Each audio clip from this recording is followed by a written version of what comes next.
All right, what is up? We are back. And let's see. All right, so we are in the middle of getting my pulley back together.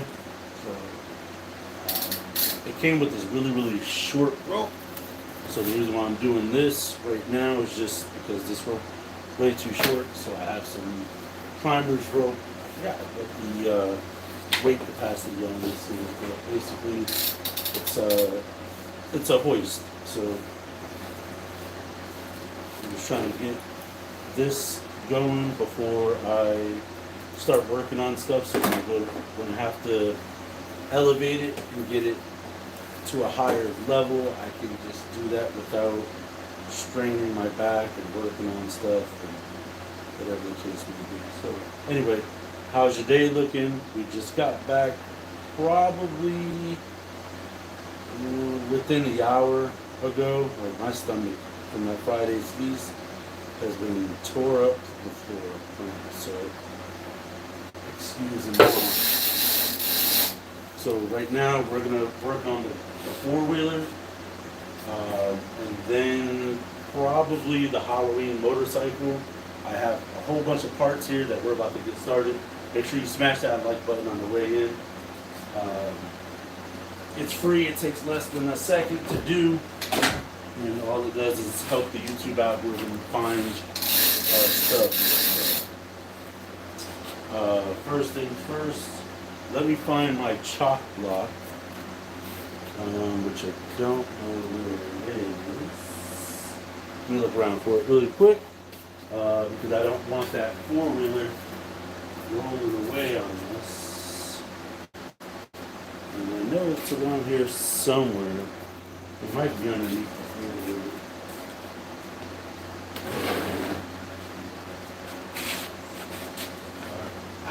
I just ran over my own toe, Frank. Oh, that hurt. Yeah, I don't know where the chalk block is, but I got a chunk of wood I can just cut right in front of me. So yeah, so what we're doing today on this, I have a Razor quad. I think it's the 24 volt one, and I got this for free. Yeah, so I got this for free. A buddy of mine hooked me up with it, and it has a 220-pound rider limit on it. And last time I went to the doctors, I was 268 with all my work clothes on and my boots on. So just a little bit too heavy, and yeah, it didn't work out too well. So I'm gonna use this pulley, but here I know it's really long. I just put it in, so excuse them long. You know what I'm saying? So we're gonna hook this to the back pipe, and hopefully it holds it. I kind of broke it a little bit. So let's lift this up and see if it'll hold. Yeah. So what I don't want is I don't want the four-wheeler rolling back on me like that. So put the block in front of the wheel. Yeah, I don't know where my actual chalk block is.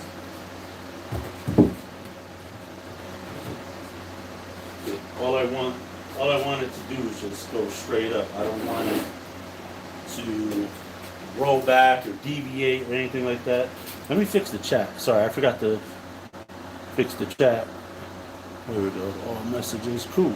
All right, make sure you guys smash that like button. There's 24 people in here. We should have at least half of that. So I'm gonna hoist this up.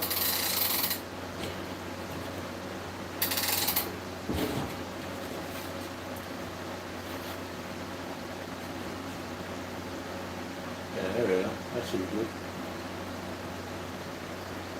Yeah, that should be good. So that way we're not down on the floor working. So hoist this up. Get all this rope out of the way, and this will actually be helpful for when we go to work on my son's Tonka truck, all the other dirt bikes. I do have an additional husky table. Yeah, let's go ahead and get started. So, from what I know from experience, and we got, I believe this is it right here. From what I remember, it's going to take a power drill to undo some screws, stuff like that. And I'm going to just swap out to a smaller battery because no need to have a really big, heavy power drill. I'm going to grab my... This is a great bucket to sit on. Yeah, what's up, Thomas? Alright, cool. So there are a couple of screws that we got to undo. But before I do that, let me grab my blade, open up the box. So, me testing this thing out, let me lower you guys down a little bit so you guys can see what I'm doing. Bear with me, we're gonna have a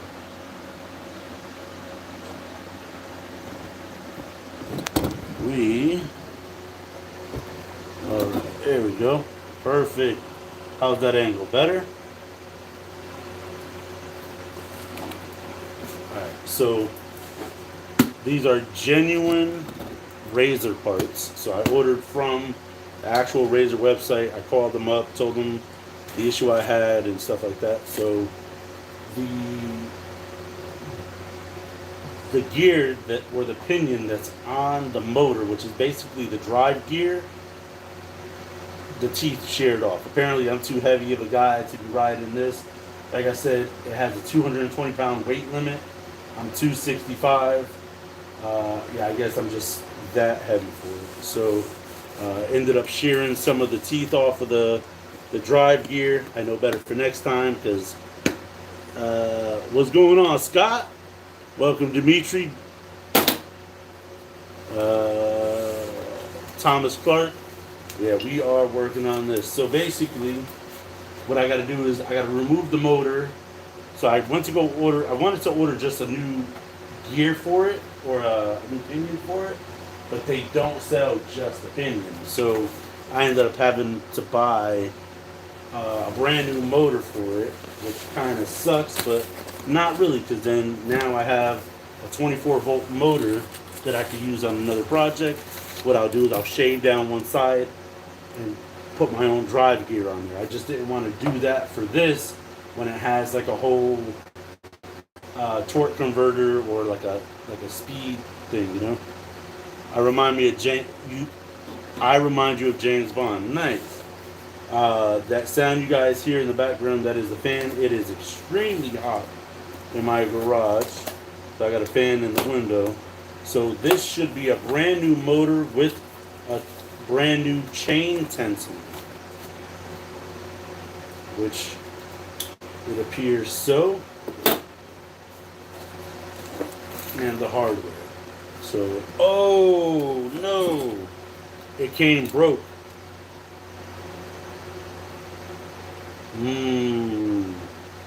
That came broke. Well, thankfully we still have the old hardware. All I'll do is I'll replace the new spring. I will call up Razor and let them know that the chain tensioner broke.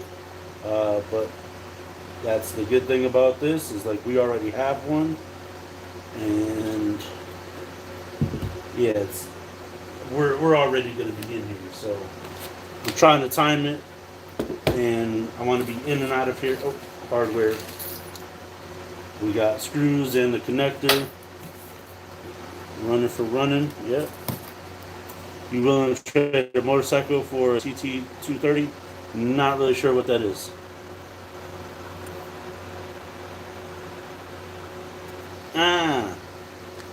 Somebody wrote something inappropriate. Alright, so memory serves me correctly, all I gotta do is remove this top screw.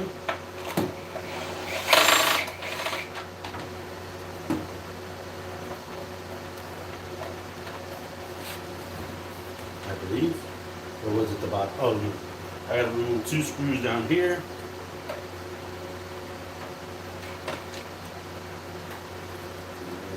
get a smaller Phillips head bit.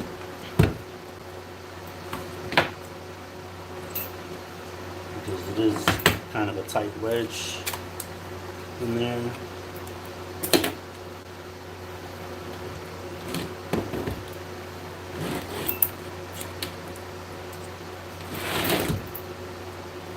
So I'm going to put the quick adapter on just in case I gotta, I don't know, put something else on kind of thing.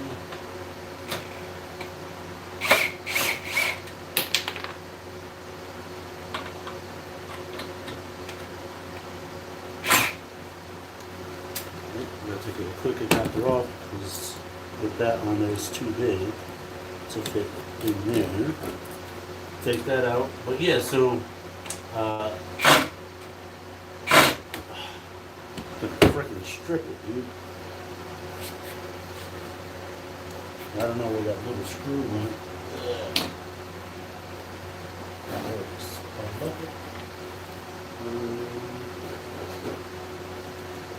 One of the best investments I ever made right here. If you guys don't know what this is a DeWalt right angle. Show you guys what it looks like. Wipe off the scrap steel on there. So this is a right angle drill driver.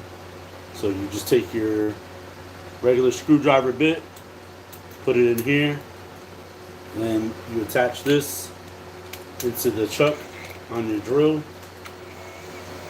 Voila. And that helps you get into tight spaces. Like this one. I don't know what the torque rating on it is, so I wouldn't put it on an impact driver, but for regular drill driving, why not, right? Try to keep all the screws and all the washers together right here. What is my favorite color? My favorite color is black.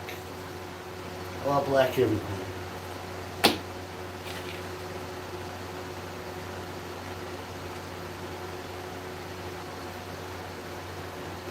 Maybe two strike. I was looking for a quad. Yeah, this quad, unfortunately, I don't want to say unfortunately, but I'm going to give this quad to my kid because he has not mastered driving bicycle yet. You know what? I'm going to just take out that bottom drill. I'm at that bottom screw while I'm here because I don't know if it's top or bottom or what. I don't want to fiddle with it anymore. I'd rather just take them both completely off.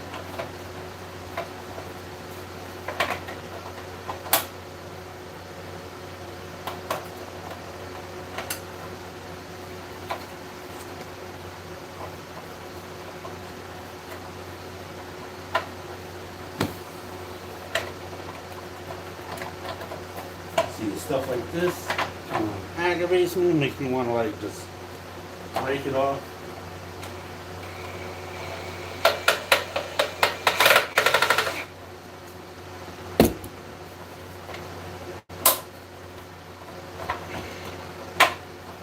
Yeah, I don't know what's holding it anymore. It should be able to come right off. But that screw is holding it in. Yeah, yeah, black is my favorite color. If you ever get a chance, check out Banta Black. What is holding this thing on? It's like a secret force field or something, Frank. It's like it doesn't want to wiggle off.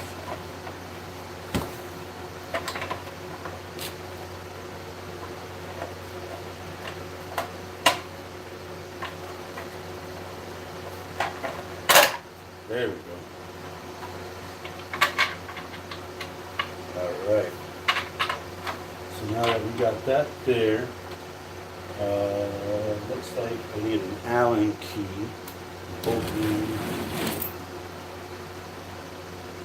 Grab one of my bigger Allen keys fit. for the drill driver. Looks like I'm missing a few. I'm hoping that's not going to let it leave. Oh, it doesn't appear to be.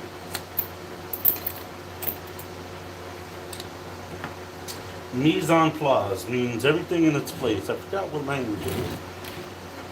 It might be French or Italian, but learned about that in high school. Basically, everything in its place. You got to keep everything in its place. So there is one little hex bit that you gotta unscrew to get that off. That whole thing just fell. No problem. So we're gonna close that up. I will probably tighten up that screw that's in here. I'll just use the regular screw.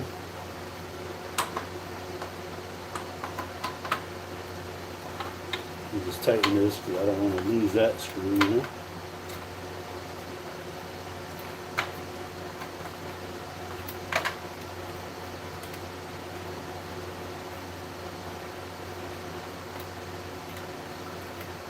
That way it's like a hinge, you know, you open and close it. So yeah, I was just riding it, and then it made like a really weird noise when I first put it on. But if you look here, the mounting points are underneath. But what I'm going to do is I'm going to take off this right head. I'm not going to have it on there unless I absolutely need it. And right now, in order to get to the parts that I need, I think what I did last time was I just pulled the chain off somehow. I don't really recall how I did it. Let me grab the tissue paper.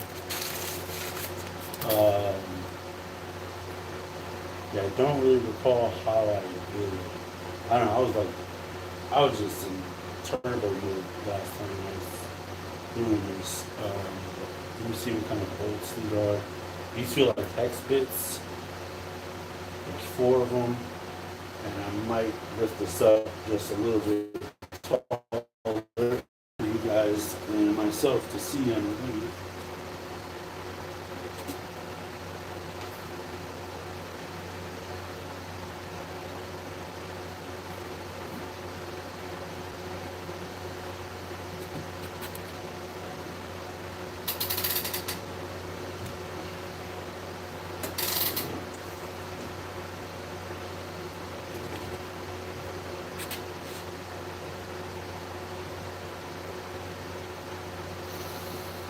So yeah, so the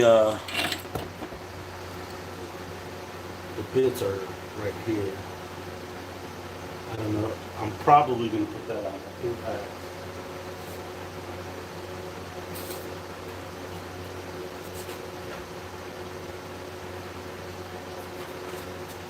Yeah, I got my impact right here just in case.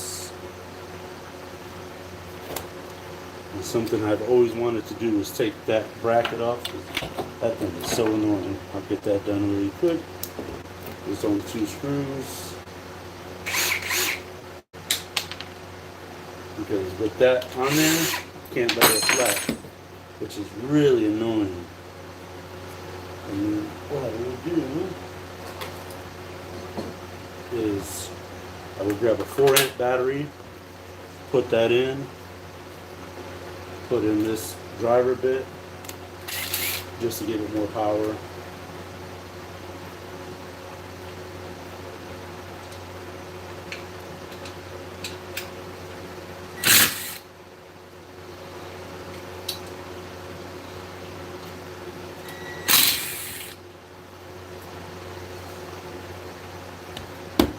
And anytime you replace something like this, you're going to want to use as much of the new hardware as you can.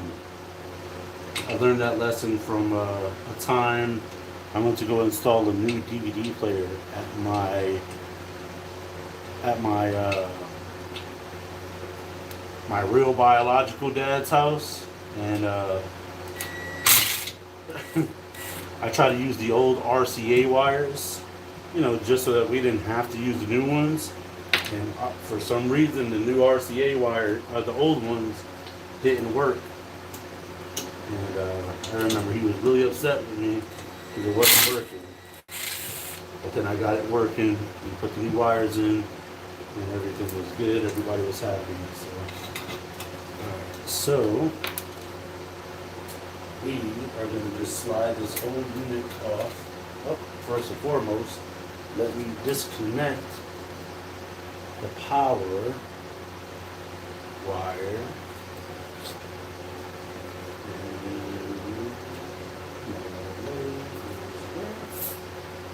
I thought I had my power Yep. So I'm going to cut this zip tie. Because I cut one zip tie, I'll grab another one, put that on the floor, and then the power wire to the quad. It's right up here, which sucks because you can't really get to it without really getting in there. But I should have did that first. So that was my bad. I gotta figure which side has it put. It is. Sometimes if you can't squeeze it, then you have to squeeze the plug together. Like if you can't squeeze the clip, you gotta pull it together. Wheel turn, the quad is rolling.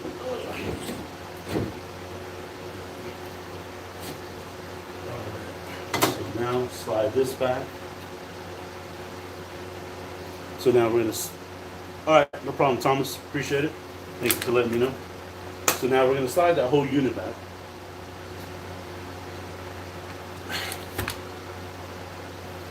I probably won't even make a fuss to raise about this. About that bracket. But yeah, so top one goes underneath the roller and the bottom chain goes on top of the roller. So you gotta remember that. Top of the chain goes underneath the top one. And the bottom of the chain goes on top of the top.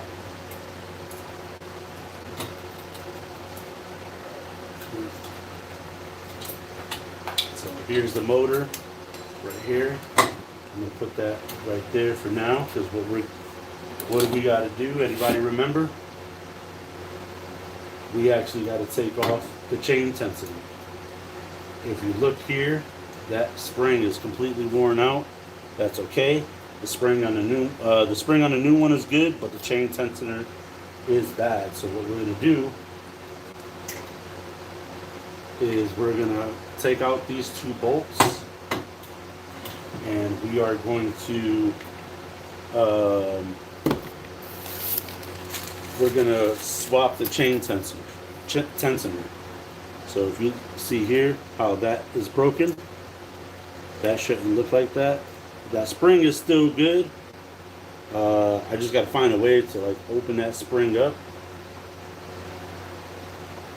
or maybe I'll just replace the rollers onto it. So yeah, maybe I'll do that. Let me see if I have a socket that fits. Excuse me.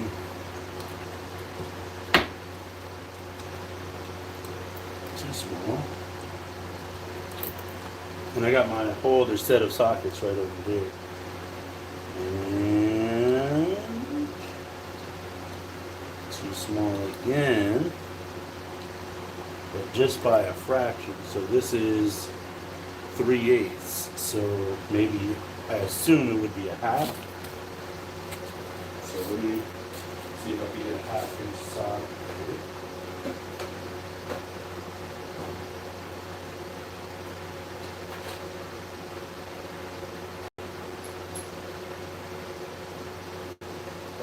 Socket here. No, half is way too big. That would be weird. Like, probably, I get it. I'll try a 10. And the 10 fits right on the money. So, show you guys how to do that. So, projects that never end. Just got my bike up again. I tell you. So this is actually a 10 millimeter socket. We are going to ratchet it off. I'm not ratchet it. We're gonna. I mean, I could ratchet it. Yeah. Why don't we do that? So I don't damage anything further.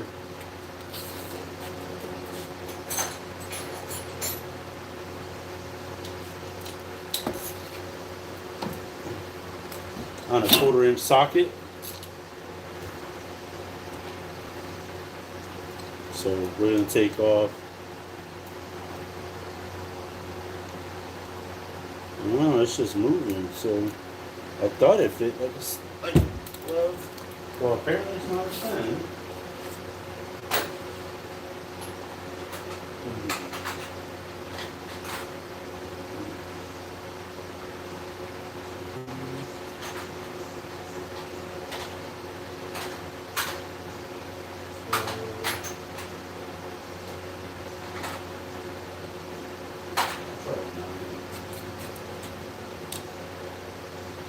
So it's not a 9 or a 10.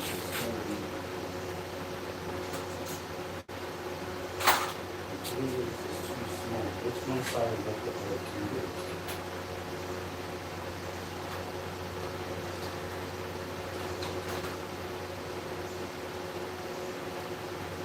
Try this odd size.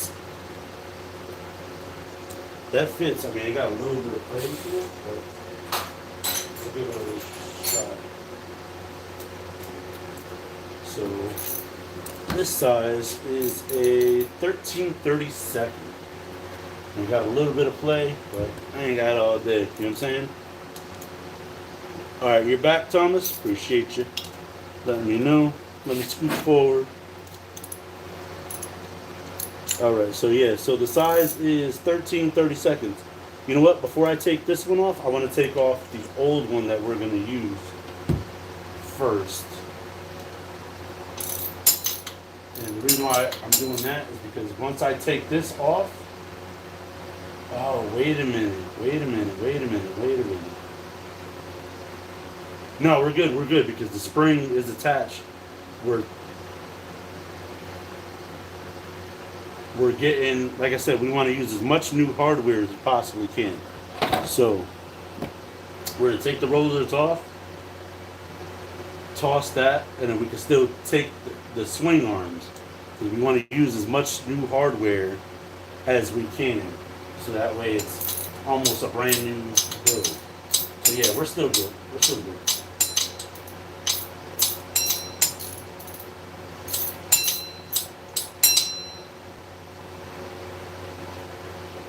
Take that out.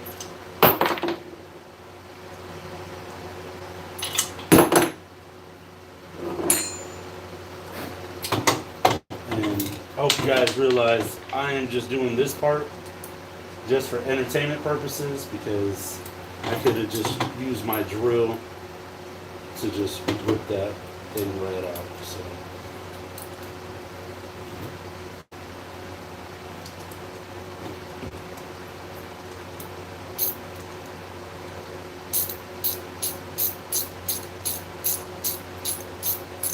I'm sure you guys appreciate a good ratchet twist when you hear one. Alright, so now that we got all this old hardware off, put that down. Now we still want these arms here. So the arms, probably going to use the same socket. We're just going to go slow. We don't need a jackhammer it. We don't need no ugga-duggas. You guys don't know what ugga-duggas are. It's when you go to like a, or you listen to like a, that's an ugga-dugga. When you hear the ugga-duggas, you know it's serious. Like how many Ugga Duggas is too many Ugga Duggas? Ugga Dugga. All right, so we got the old hardware off that we're going to save. Old motor goes to the side. Old hardware. And let's see if they included. Oh yeah, of course they included. So we're going to take off the old screws. And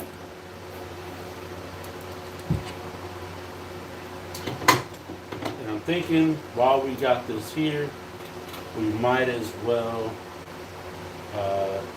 install it. No? Maybe? Something. So, maybe not. I mean, well, only one arm is technically broken. So maybe we'll just replace the one arm? What say you? There we go.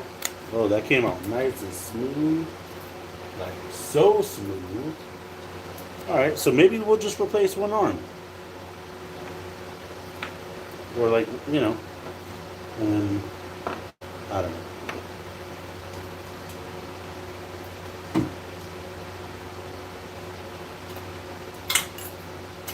See that broke clean off. So let me grab my vice grips so that way I can pinch this, because they did put some Loctite on this one. I didn't feel any Loctite on the other.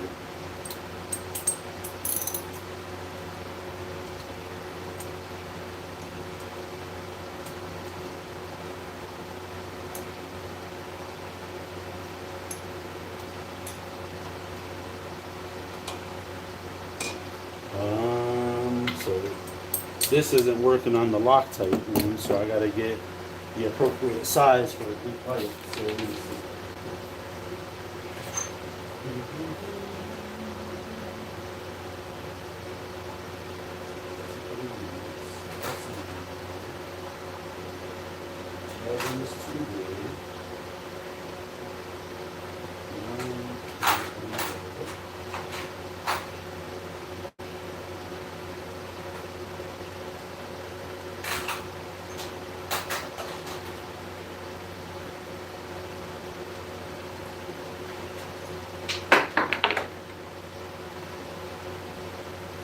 I thought the 3/8 was too small. Like 2/3. Let me just double check it one more time. That's something I did not want to do. Brand new motor. Dang it. Dagnabbit. And I don't know what that came. Oh, I know what that came from. I know exactly what that came from. Alright, so. Best practice, do not put the new motor on a wheel or something that moves. So 3/8 is too small, so we need something a little bit bigger than 3/8. So what's bigger than 3/8, you ask? No, I'm not a mathematician, but a 1/2 inch is too big. So that leaves me with what? What are my options? Somebody, anybody. I feel like Simba when he lost his dad. Somebody! Anybody?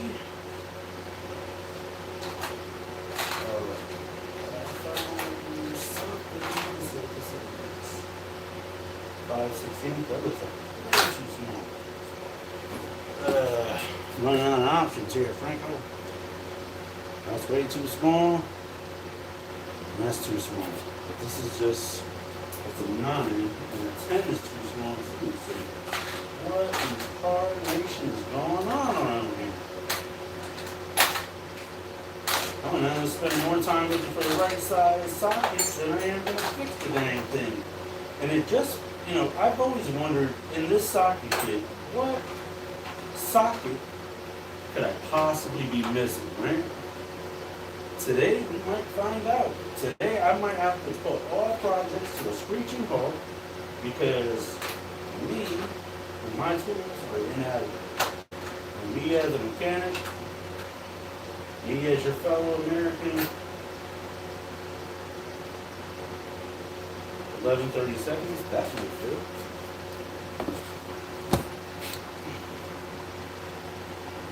11:30 seconds, too small. 13:30 seconds, fits but a lot of play. 7/16 is too big. This is a 9, too big. Or no, 9 is too small. I know a 10 is too small. That one's too small. And a 10 is too big. So what could it possibly be? Anybody, somebody leave in the comment section. I'm losing my mind here. Because I thought I tried out the 10. Sure I did. So what's in between a 9 and a 10 millimeter? Somebody, help me out. Yeah, somebody help me out. Mathematician, whatever your name is, help me out, friend. Somebody help me. Let's see.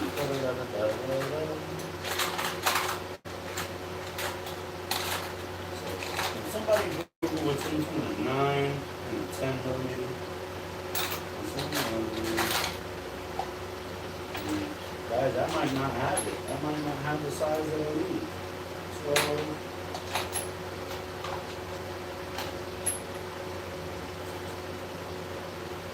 It's a half. Half is too big.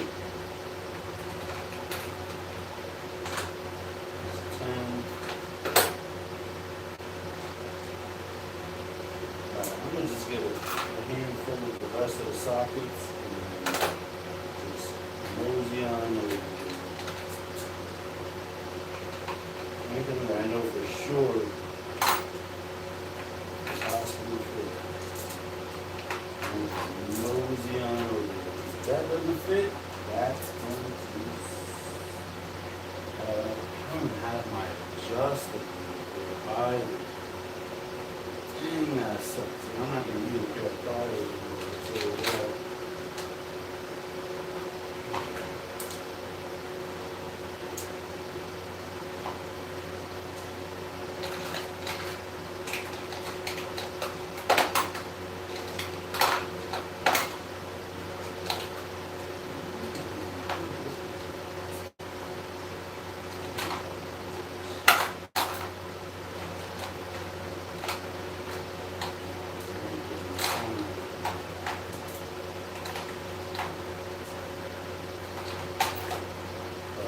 So I got all the smaller sizes.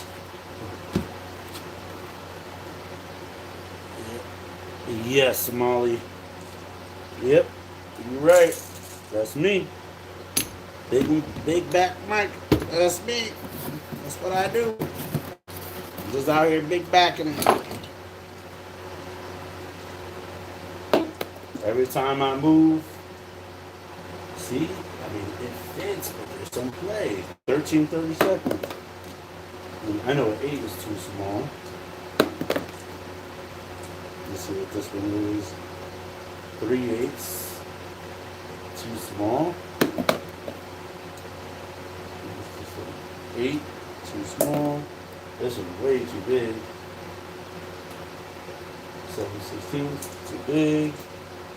This is probably a 10. 11 is too big. What?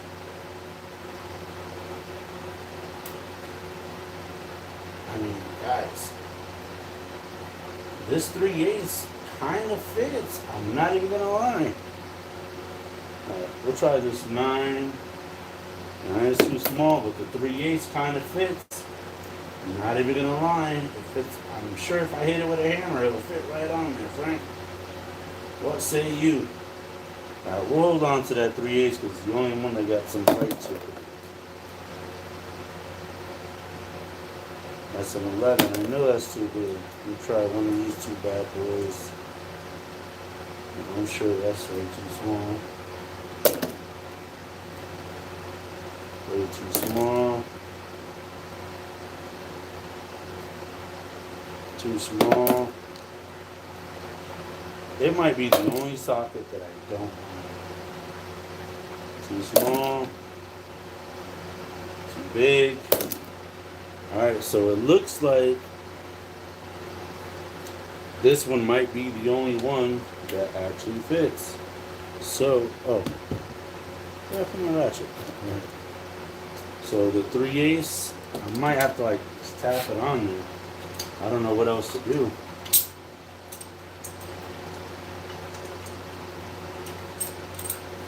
I don't know. What say you guys?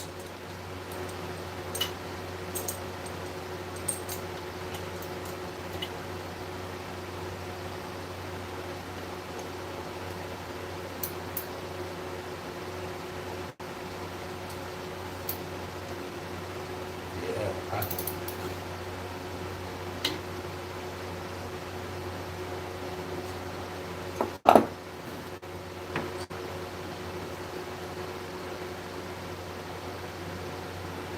I don't know.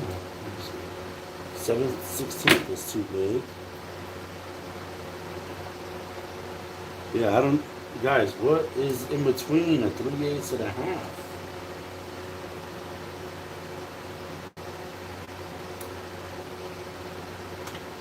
It's like I'm getting a little bit of a bite, but if it's going to be that difficult, what I would do, I guess I'm just going to have to lock onto it with my pliers and my vice grips and twist it off. Gonna have to, right? Right.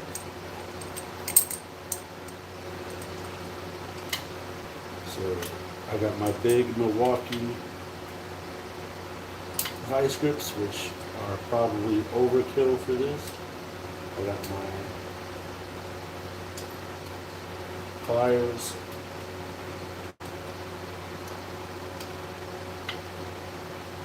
Oh.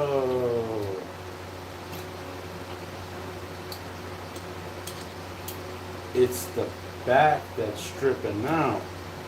So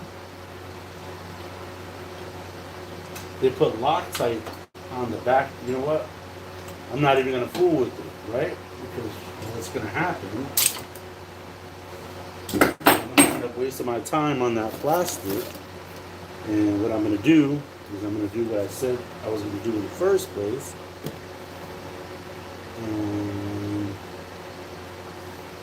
let's see. I gotta make sure I got all the hardware there.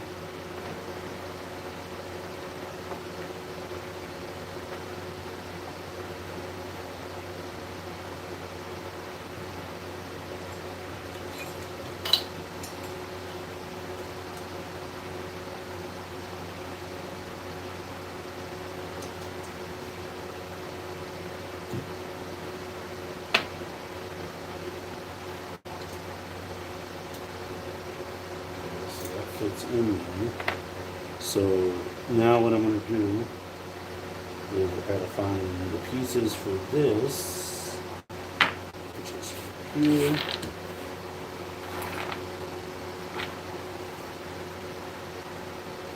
I'm just going to take both off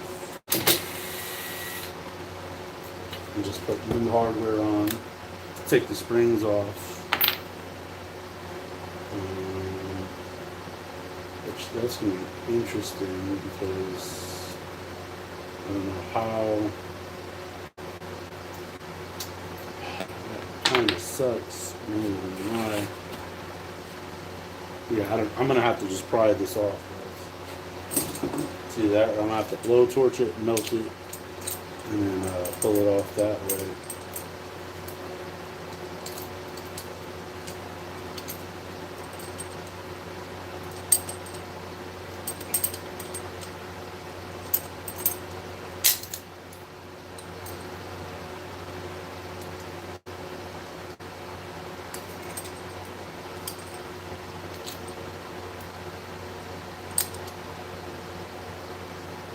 Yeah, because it's the back that's stripping out because there's plastic and the plastic's not even holding it. I'm trying to think. I don't even think I got my blow torch over here. The only thing I could think of would be like a soldering iron to take this off.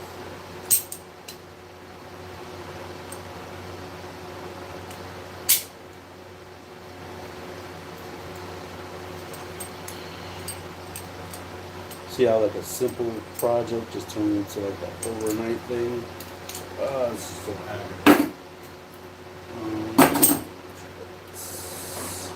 So I got my little seed plant pullers. I'll see if I can just wiggle the spring off.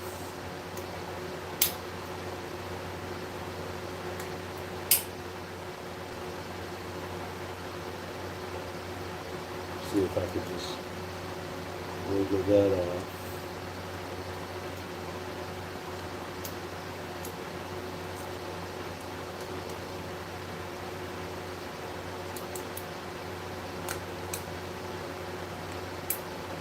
There we go.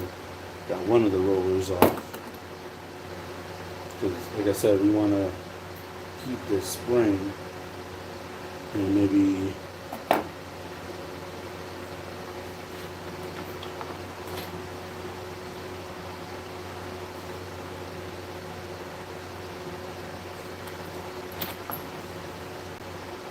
one of the old springs that's not completely like clamped in there, maybe.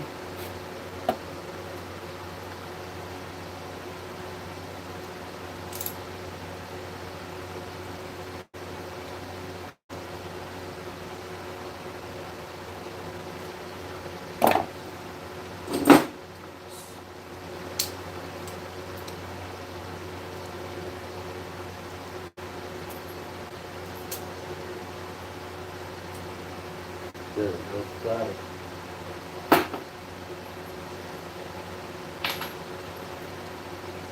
Alright, so now we're going to put the new spring on the old washer.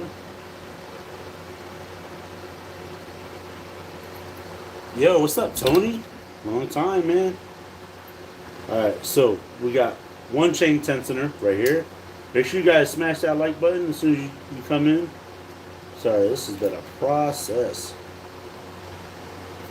Right, so I gotta open up this spring just a wee bit more. There we go. I don't think it really matters which way we put it on, but to close it, try to clamp that down. There we go. Closed it. Chain tensioner.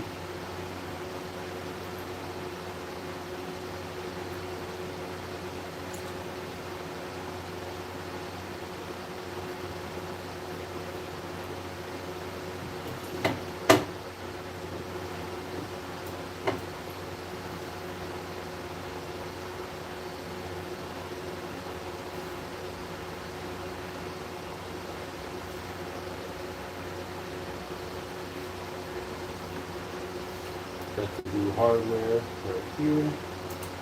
Put that on like so. And we're going to pre-thread it at least 4 to 5 turns. Let me turn it so you guys can see.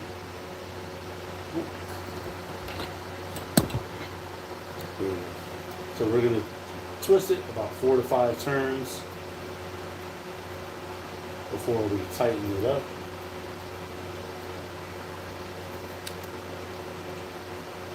I'm going to put it on the lowest torque setting on this. We don't even really need torque, but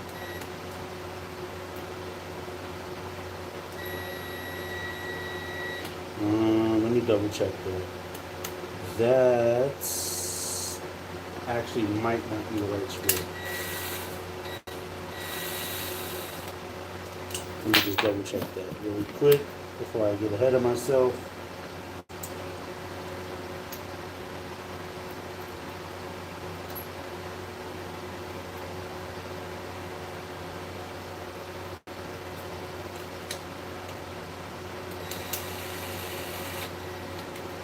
Yeah, for some reason that is. Why does that seem like a way longer bolt than what it should be?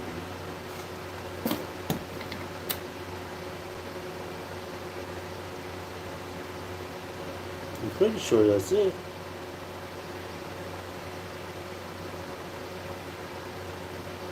Yeah, I'm almost positive that's it.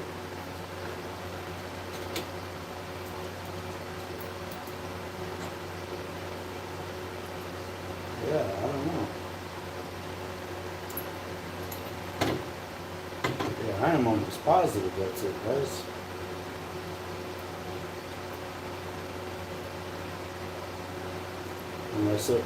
Unless it's extra loose to allow for play. I don't know. But maybe we will leave the bottom one off. Like we'll attach it to the spring, but we'll leave the bottom one unconnected until we get the motor bolted up.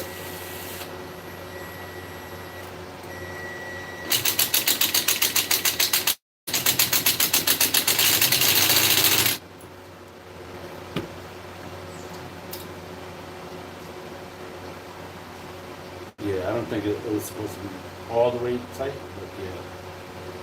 Looks like there's some damage on the face of it here too. Show you guys.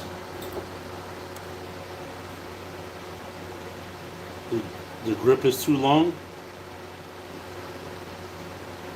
Yeah, I mean that's what it came with. Literally. That's what it came with. Right there.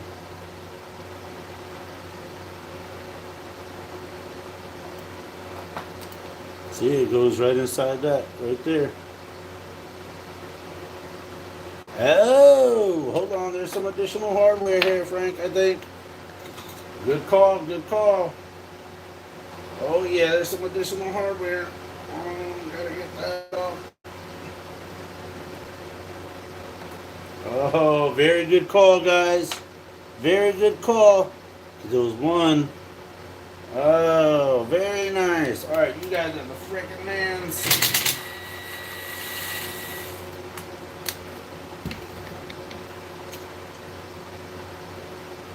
All right. So that looks more like it. Banga, banga. Banga. Oh, yeah. All right. So now we're back in business. So there was a spacer there I didn't see. Now I see. I can see clearly now. My brain is gone. I can see all the obstacles in my way. Alright, so I'm going to attach the other roller, which is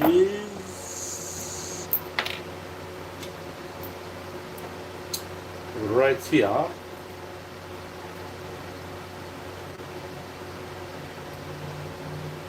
Because we can't get the new one off. I don't know. Alright, so let me ask. You guys think I should use the new roller? Right? Or just the old one, less hassle? Because the new one I would have to take off that plastic piece and it ain't coming out.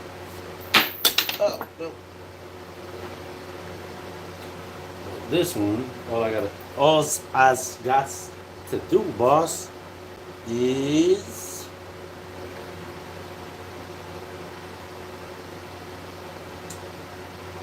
put that right here, and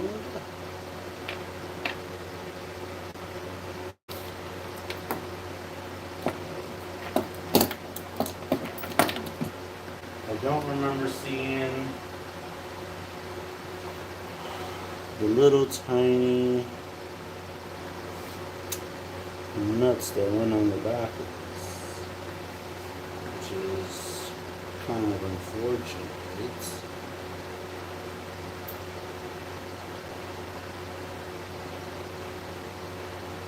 New roller, right? Alright, so for the new roller, I'm gonna just,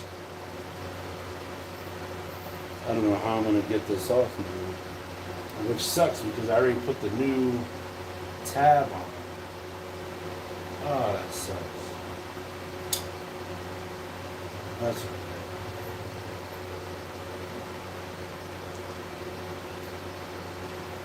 So maybe it wasn't the half inch.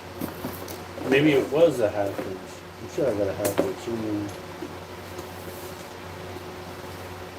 Because what's the size above a 3/8? I thought it was a half inch, no?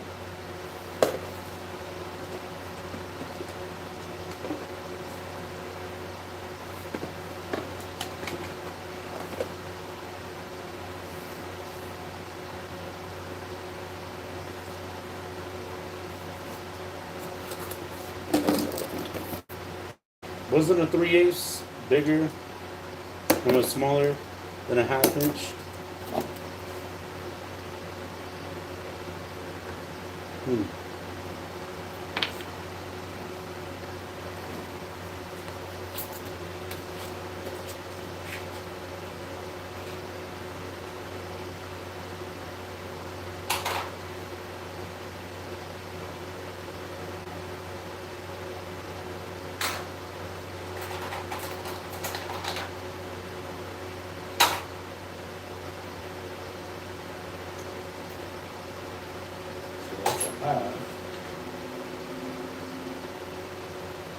But the 10, the hole is perfect.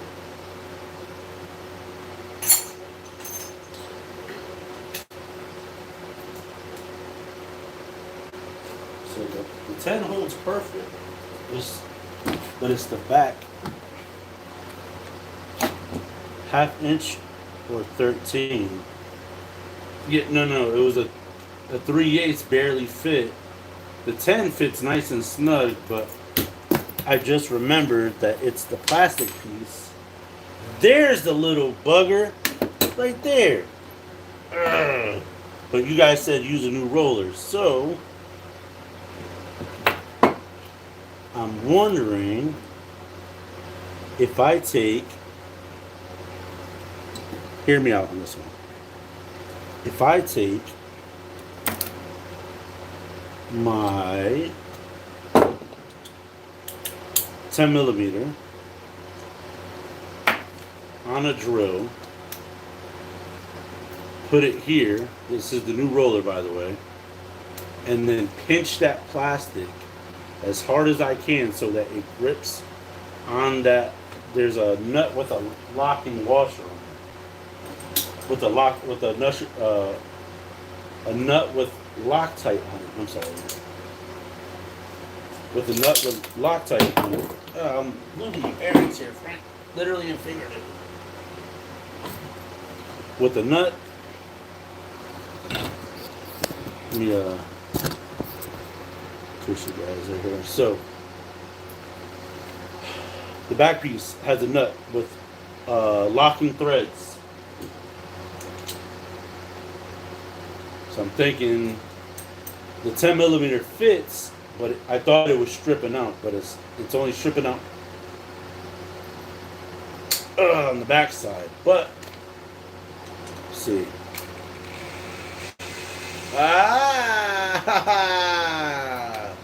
Oh, look at that, Frank. Look at that. Oh, your boy is the cheese meister right now. Alright, so release that. Try to get something to poke that out. We do need that locking washer. Got the locking washer out. This part, trash. Bong. Bong. Good. We're good to go, Frank. Now, back in action. New roller.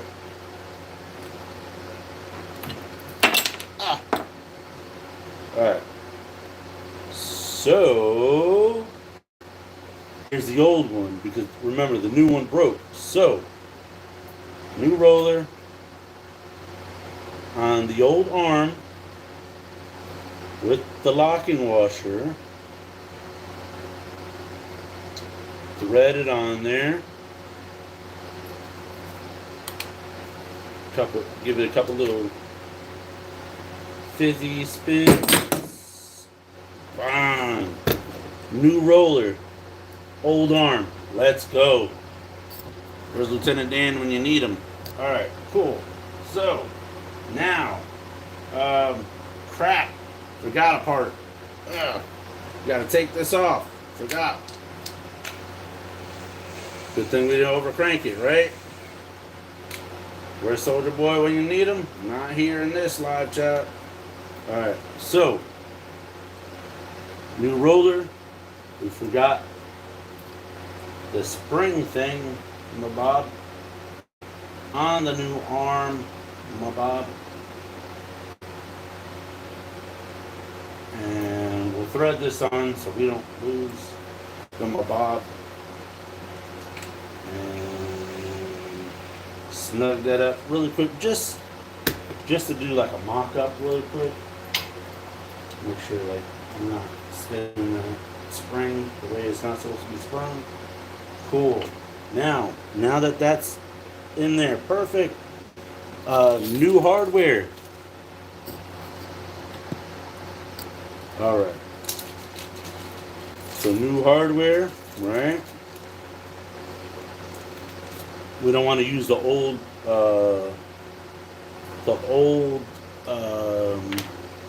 washers and locking washers for the mounting brackets. So we got the new little bolts or screws, I should say. Locking washer on first, then regular washer, and rinse and repeat for the other three. Locking washer, regular washer.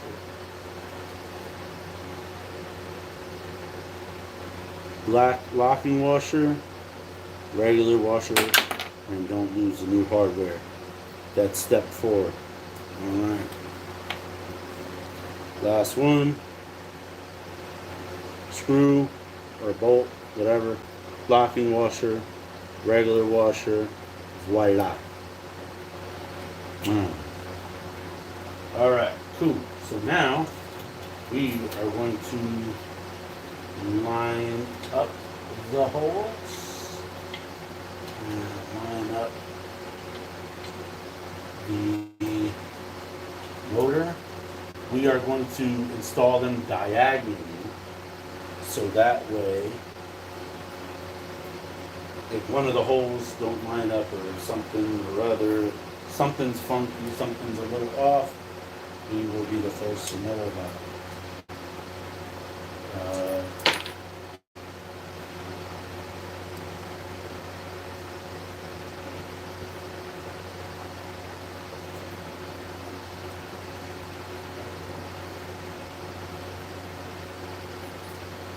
So I'll put that down really quick. But yeah, how's everybody's day going? Leave it down in the comments section. My day is good. We did our back to school supply drive today. Gave away a bunch of free stuff for book bags. On back to school supplies. And we didn't give away everything because we kind of ran out of people. And we'll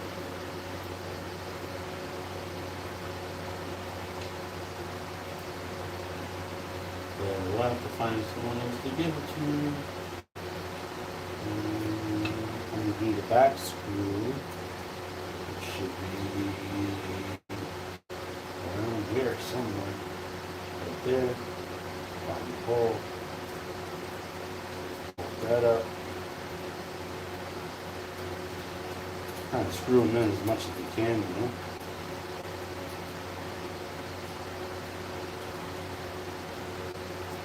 And then the last screw is here. Locking washer, regular washer.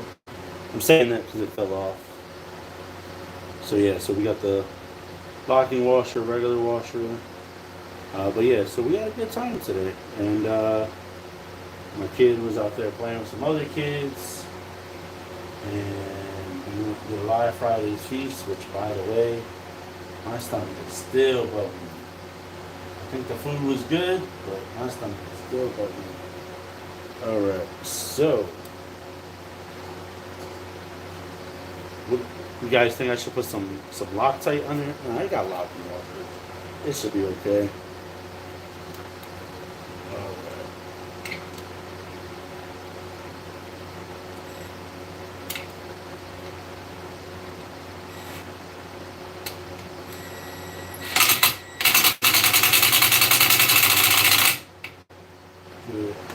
A couple of little other does.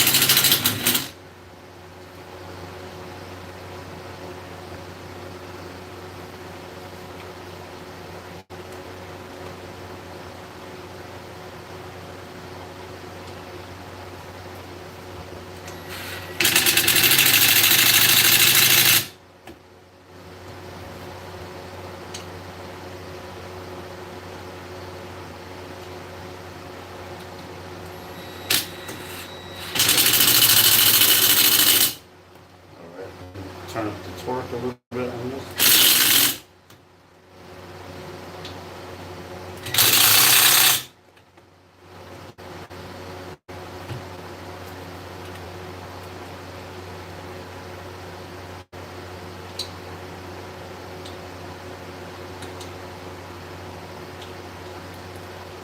This one is a little hard to get to. The bars in the way. Managed.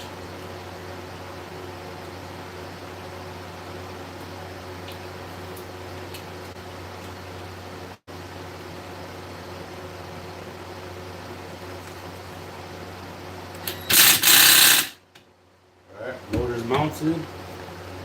Before we forget, let's take a look at this motor. The reason why we want to look at this motor, what's up, Marcos? Is because we want to figure out which one's positive, which one's negative. Looks like negative is the one to the receiver clip. So the clip goes in there. So on the new motor, we want to stick the connection terminal, the black one, in the open piece. See the open piece right here? That's where it plugs in and it clips in. So we're going to do the same thing. So black up top. So black up top.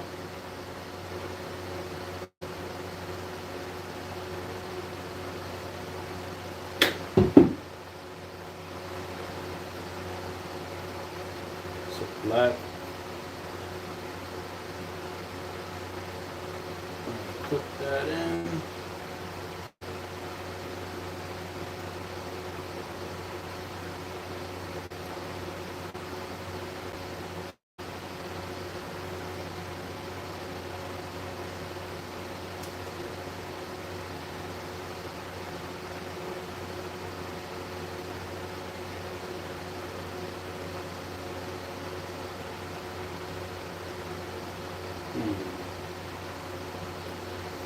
Take a look at this part of the connection. It's normally I wire my own connections, so I see it. Got it. Alright, so the problem is there are, let me zoom in for you guys. Give me one moment. Focus. Alright. There are little clips here that have to get pulled out. And then the black one kind of got flattened. So what you do, you just pry those out just a little bit. See those little tiny wings? We're going to pull those out. And then black one on top. And then there's also like a little divot. Let me see if I can show you guys. There's like a little divot in there. It's kind of hard to see it.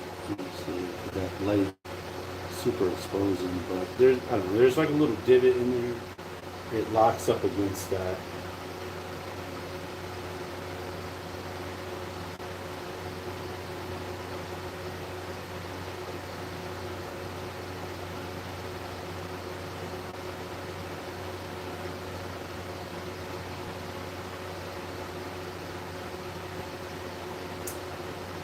All right. Also, it helps if you push it through the right way, which I wasn't doing, apparently. So, brand new connection. It is bolted up. Now, let's run the chain and put the chain tensor on it. So,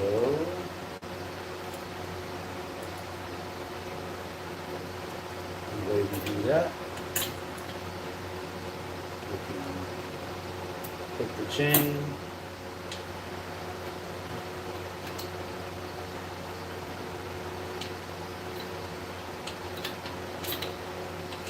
Try to put the chain tensor out the way.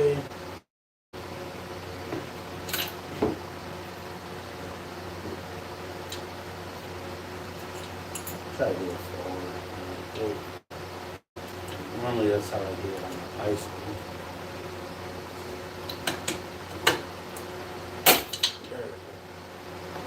Just like that.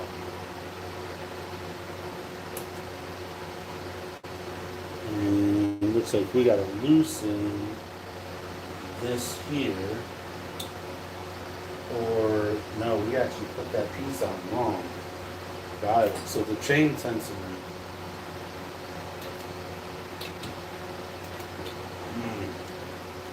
That sucks.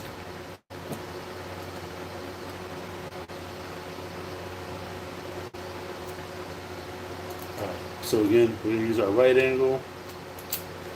And we're gonna get in there. So, yeah, it sucks, but you live and you learn.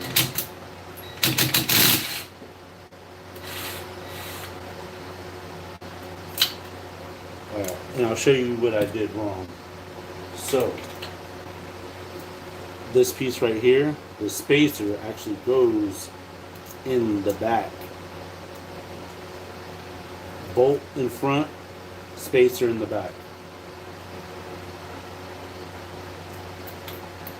There we go. So now it lines up butter smooth, baby. Butter smooth like JB Smooth, baby. Alright.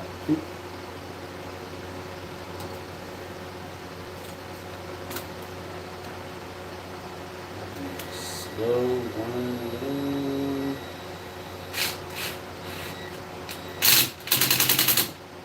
Alright. Look that out. Make sure I didn't make the same mistake on this one, which it appears I did not. And the whole chain sensor is right here. And this chain sensor has to go underneath. Alright, like so. And chain tensor bolt right here. And those holes like so.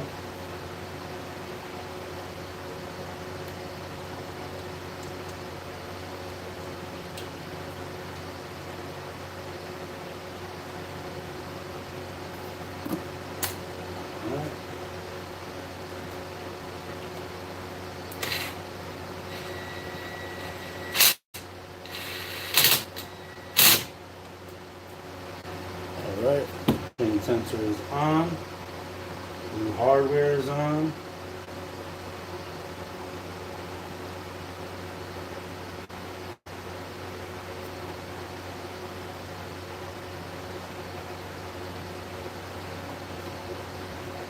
What I'm going to do is I'm going to loosen these a wee bit. Or maybe not. I think there's just so much tension on them that they're not even rolling.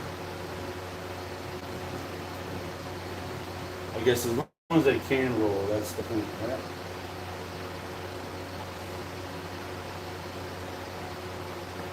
How's that looking? What do you guys say?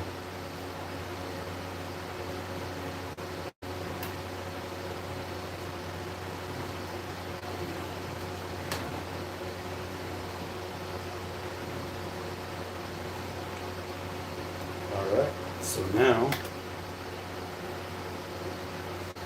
I remember that this hooked up to the red, to the blue and the yellow connector, which is right up front here.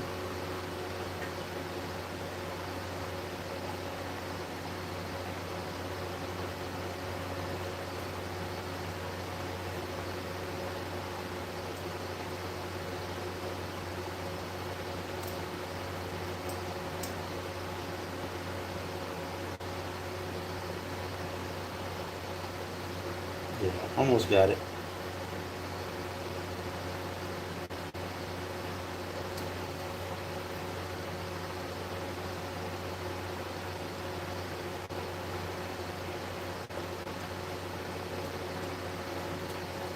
It's hard to do this with one hand.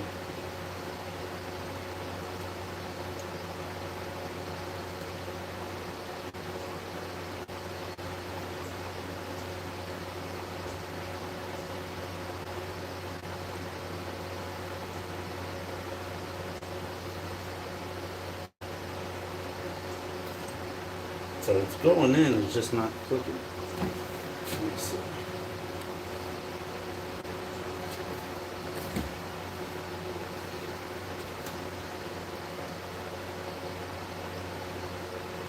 Oh, it doesn't have a clip on it anymore, duh. So I guess that was the best it was gonna get, right?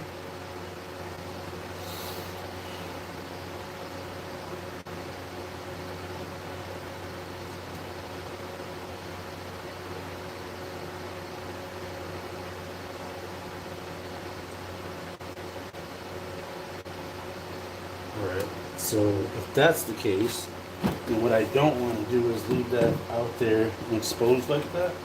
So what I'm going to do is I'm going to try to run a, what do you call this? Zip tie. So I'm going to grab one more zip tie because I know we got to tighten up that wire up there.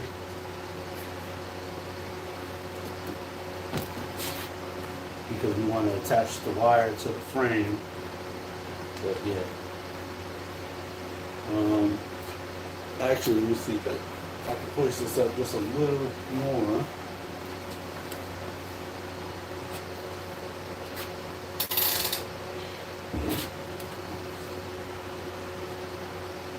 I need a little bit of extra hoist to help me get some leverage in there, you know?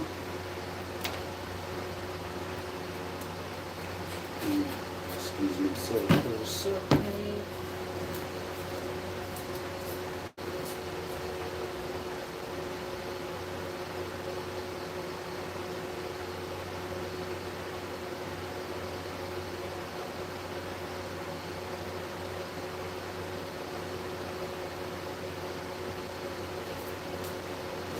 So let's put the zip tie on.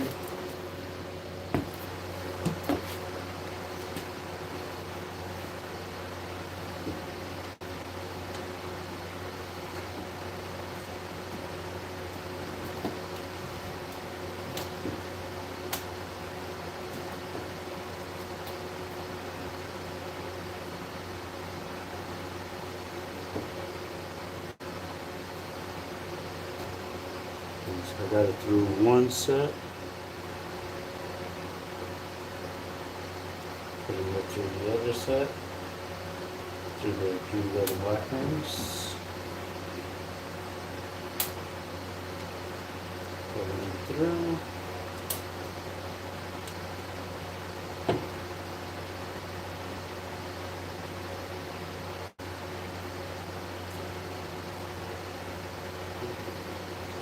And this is the part that's going to prove the most difficult because you know, I got to string it through itself with my left hand.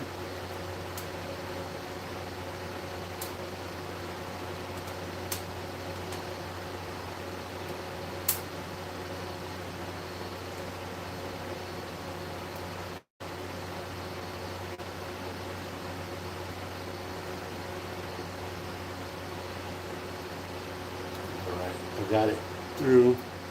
Happy Saturday evening. Yes, sir, Brent. All right. So I got that. I got those together. You see. Got my wire cutters right here. So just make sure that's nice and snug. Give it a quick little time.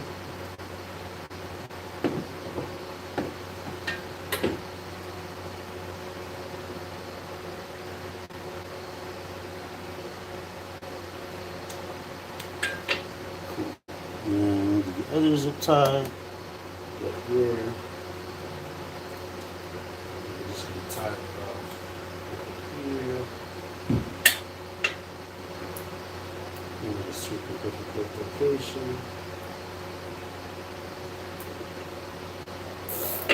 Cool. And it's time to install some batteries and bring this baby to life.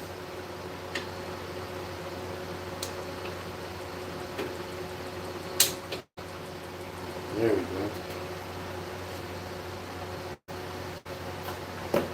So I say let's install some batteries. This is juicy. Find some batteries first. Oh, these on pliers, but everything in place first and foremost. Sockets. Nice little box with some trash or something.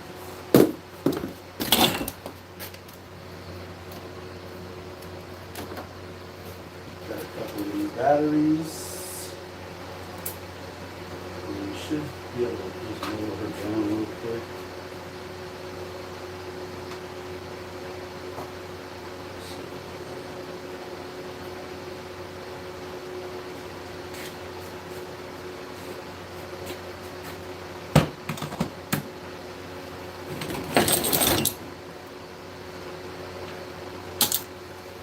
It took a little bit longer than I was anticipating, but hey, we got the job done, right?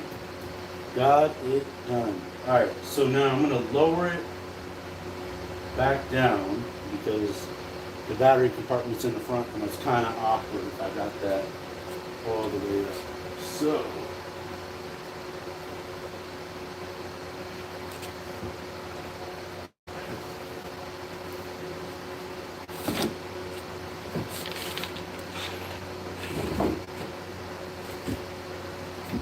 try to lower her without falling up myself.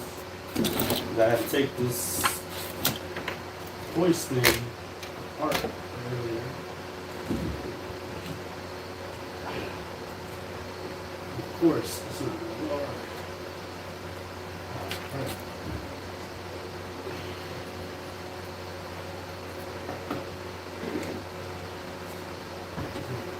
Got it.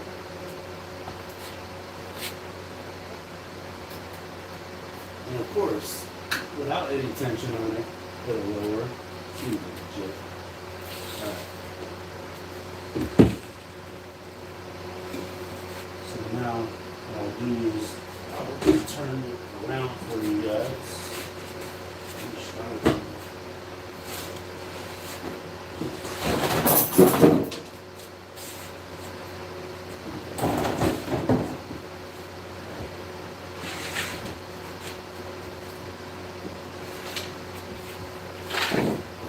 Because what I gotta do is I gotta lift up the front to try to this.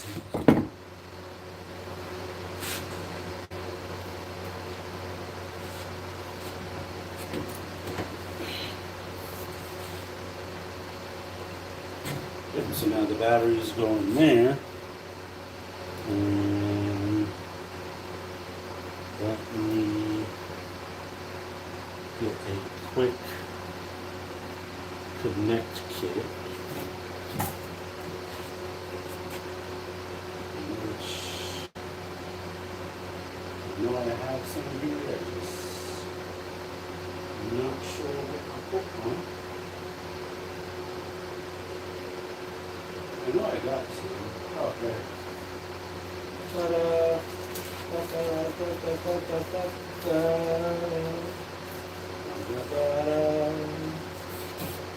Alright, cool. Here's a quick connect kit. Positive and negative go in there. Lift this up just a little bit. And shock the wheels.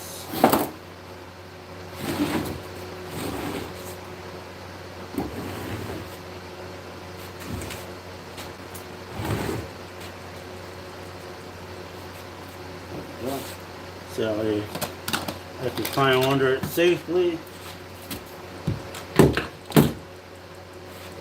And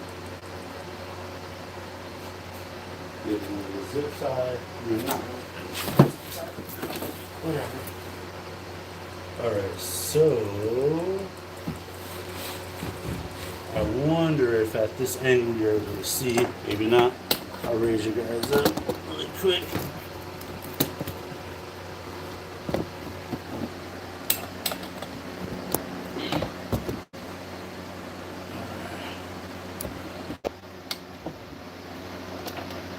Alright, so in this compartment right here, I actually have an exposed negative and two positives. So what I want to do,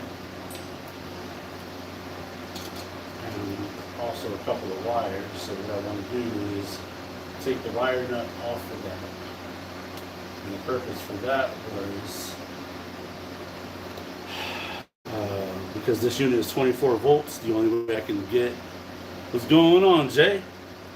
So the only way I can get 24 volts is if I take two 18-volt Ryobi batteries, run them in series, which means positive goes straight to the unit on one battery, and then the negative, here I'll show you guys, give you guys a real demonstration of what that looks like. Check this out. So this is what batteries in series look like. So we got our positive that would run right to the unit. The negative from the same battery will run to the positive of the second battery, and then the negative to the main unit, which in this case would be the ATP. So what we're going to do is not drop the batteries like I just did. Dang! Agony.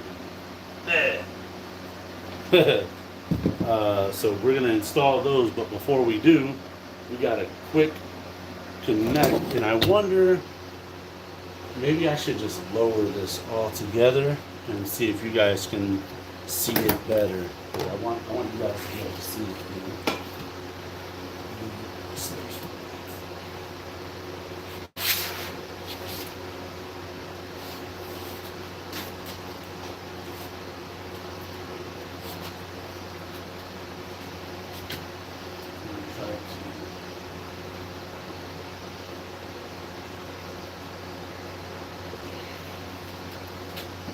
I won't go tension on it. So, maybe lift it up just a wee bit. First, I need it from you.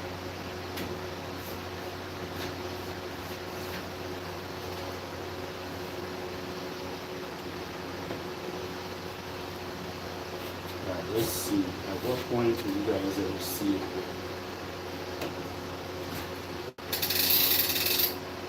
Oh, right there.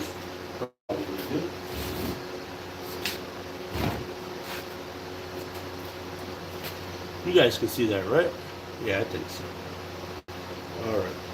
Only thing is, I just gave myself a lot less space over here. So, I will make it cool. Maybe I should try to slide it a little bit.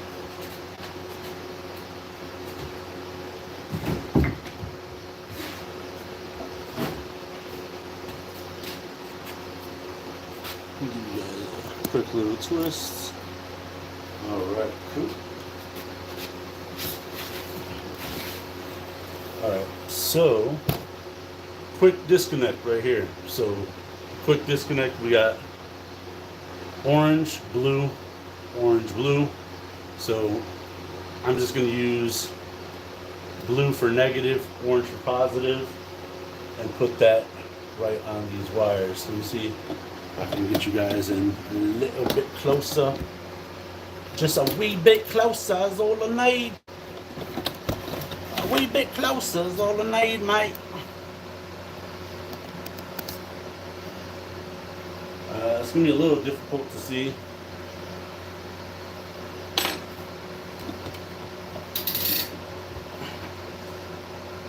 Because this main bar is in the way. Can you guys see this wire right here? Yeah, so this is negative. So I'm gonna just, I'll walk through what I'm doing. So I'm putting the blue side on the negative.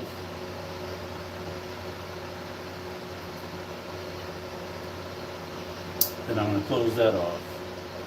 Then I got a information wire, which is a smaller red wire. And then I got a bigger red wire that I'm going to twist together nice and tight, and I'm going to put that into the same side but on the orange side to represent positive. And then these batteries, which are already plugged in, I'm gonna put these right about here. And I'm not going to, how would you call it? I am not going to have my kid come test it out, but what I will do is I will turn on the unit and make sure that the motor runs, and you guys will be a witness to that. So, got the positive from the battery, and I just need the negative from the other battery. Twist the wire so it's nice and tight. Alright. Now, we should be juicing right now, baby. Woo, let's go. And then I think after this project, I am going to call it a night because my stomach is twisted. I wish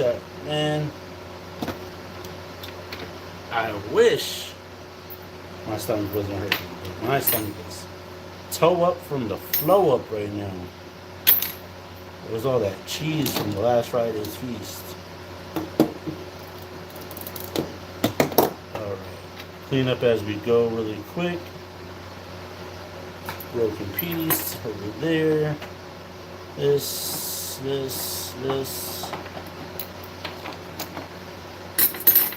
And I'll just keep spare items and stuff for the quad together in the bag that the spare parts came in.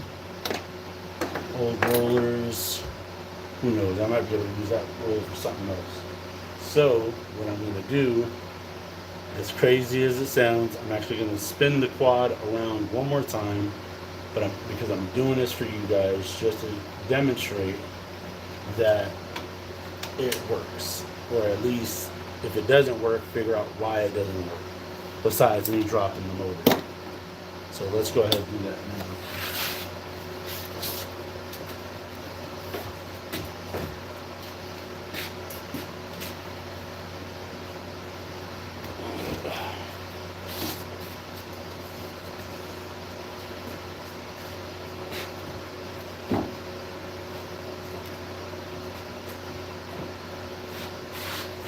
Very slow.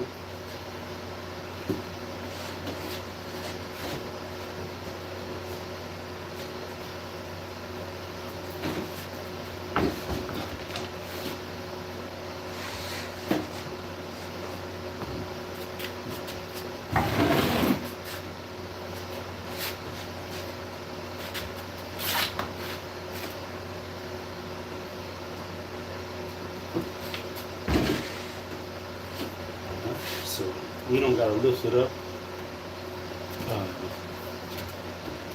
really high. It's high enough to get the wheels off the ground. And high enough so that it doesn't hit anything else. And chop the wheels.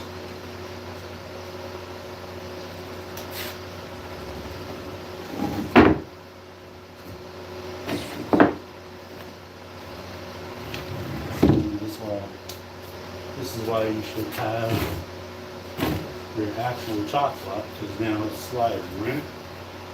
Got it. Power's on.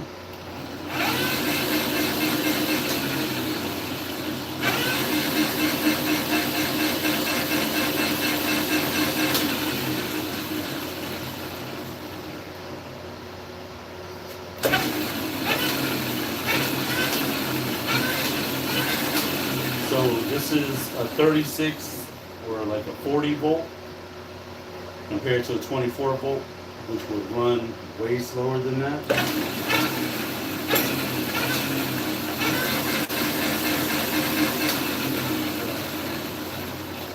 I think that's pretty good.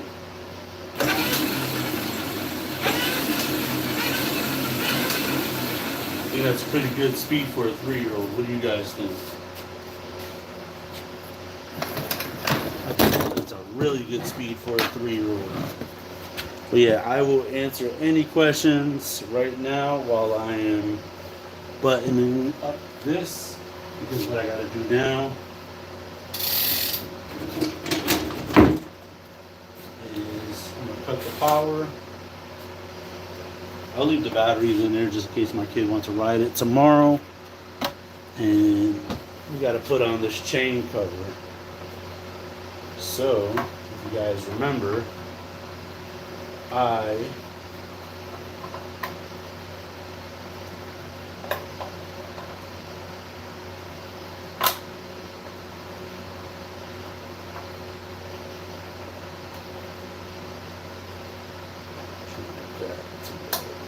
there.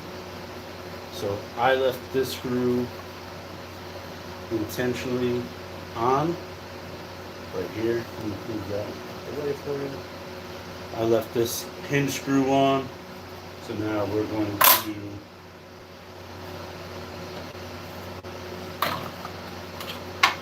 put this on.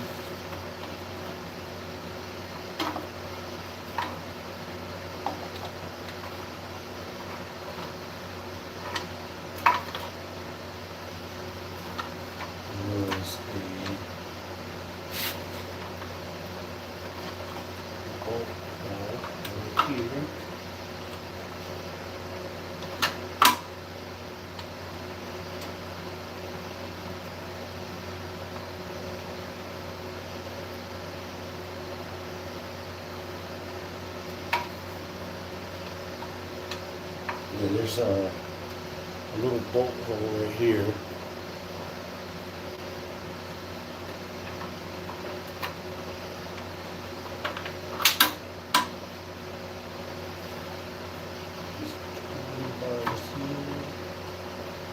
There.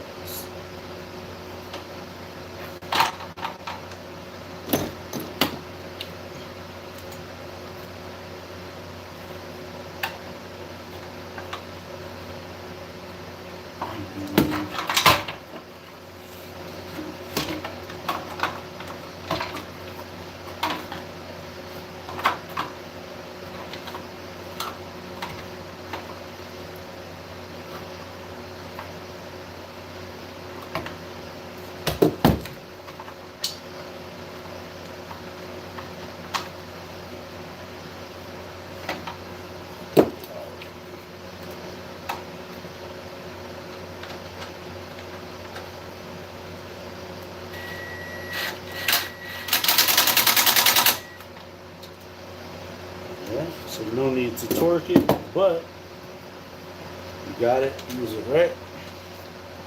Alright, so now I'm going to take off this 10 millimeter, take off this 1/4 inch drive.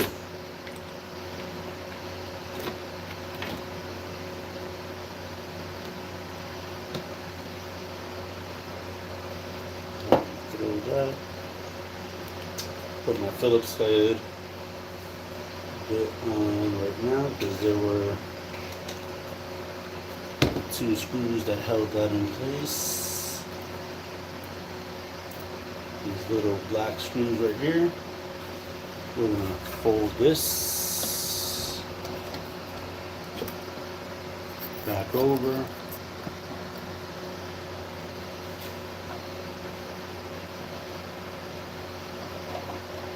Make sure everything lines up like it should.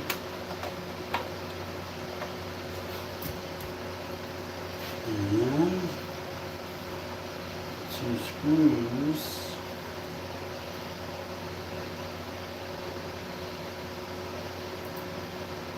go on the inside over here.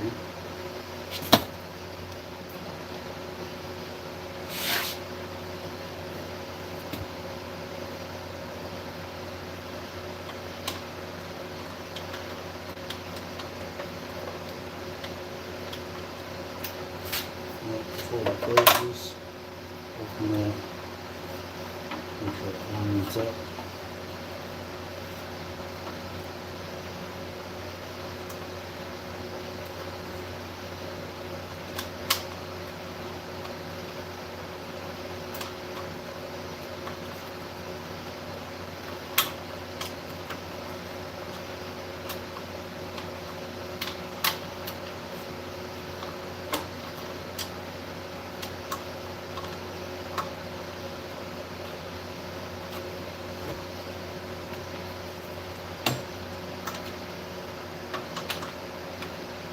You know what? Forgot we needed the angle bit on this one.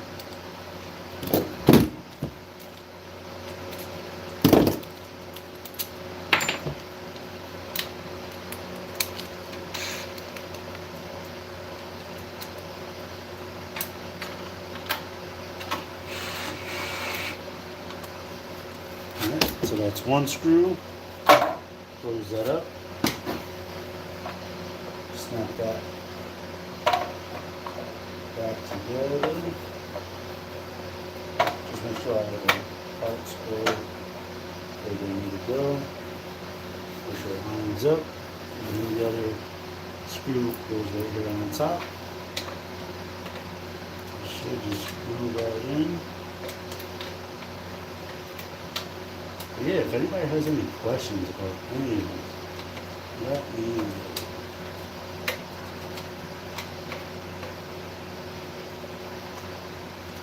There we go. Feels like it's going in, but feel like falling and put that.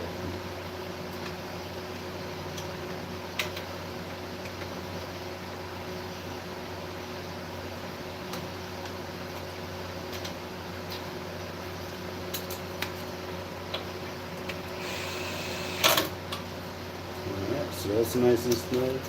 We're not going to need that one anymore.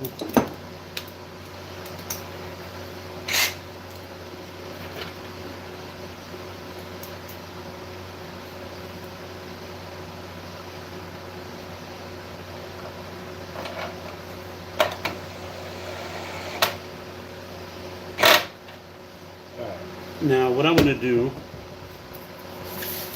just bear with me a second.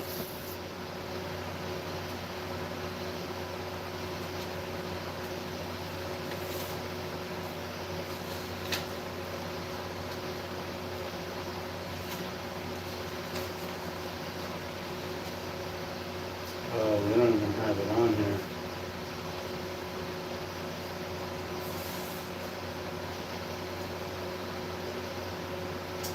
They don't even have it on here, but just for informational purposes, this is the motor that's on here is a DQ 500 motor plus tensioner complete plus HW.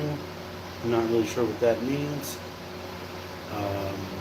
And I think for the motor I spent about 120 bucks. Yeah, I think for the motor I spent about 120 bucks. And let that be a lesson learned for anybody who wants to ride one of their kids' toys. It's going to run you about 120 bucks, but that's not bad considering, number one, I got it for free, and number two, you know, I got the know-how to fix it and to put it back together, or at least some concept or idea of how to fix it and put it together. I mean, I don't recommend it for everyone.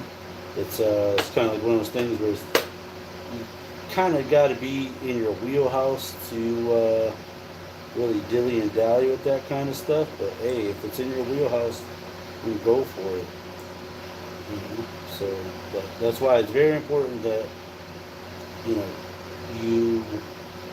I don't want to say be a jack of all trades, but at least be knowledgeable or have some general basic understanding of stuff.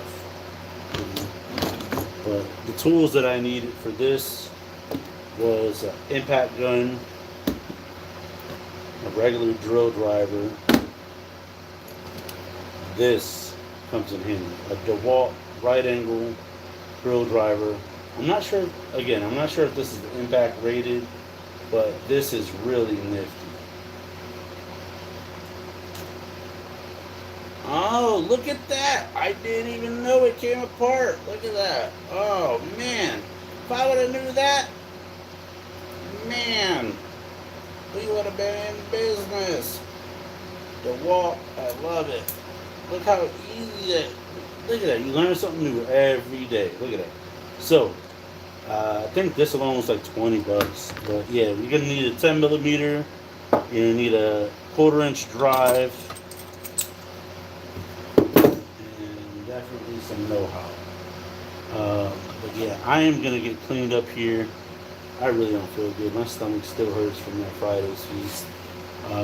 It's not the spice. It is it's the cheese from the mac and cheese bowl. For whatever reason, I thought it was gonna be like real cheese, not what do you call that? Like, I don't know what that was. I don't even know what we would call that. It was like liquid cheese. And yeah, that stuff never settles with my stomach the way I would like it to. I'm lactose intolerant, but more tolerant than intolerant for certain things. Like I could eat, like I had 2 bowls of cereal this morning for breakfast. Totally fine. As long as the milk is ice cold and it's not warm, I'm good.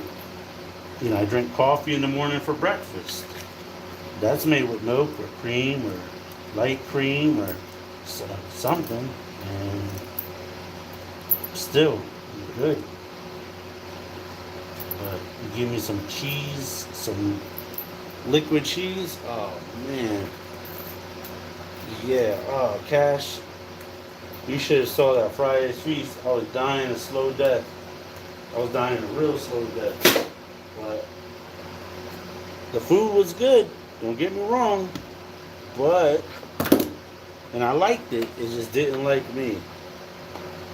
Yeah, it's the fake cheese or, yeah, I don't even know how to explain it. It's just, I don't know, like that liquid cheese, it just never, ever, ever sits right in my stomach. And the guy was like doubting what I was saying. I didn't catch his name, but he was doubting what I was saying when I was telling him. The chicken was really good. The hot chicken sandwich was hot, and they had some off the menu hot oil with their seasoning or whatever it is.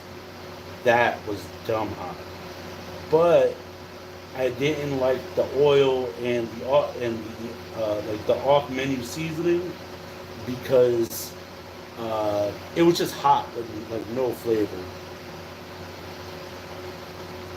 Oh man, smoked brisket, grilled cheese sandwiches for dinner with potato tots. Yeah, I was thinking about doing a bonfire tonight, but I can't even bring myself to it. I'm not even gonna. My stomach is gurgling as I sit right now. Like my stomach hurts like crazy. My stomach is killing me. I think I just gotta, really down some water so I can flush it out. But in the meantime, cut me some slack. I've been making smoked brisket on my own over here, I need to go get a new pair of skis. But yeah, so I want to show you guys what the plan for the other.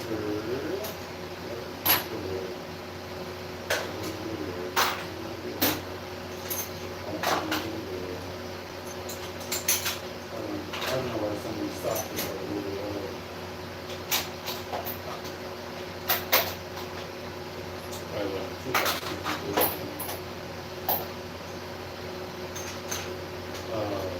yeah, so I'll show you guys what the plan is for.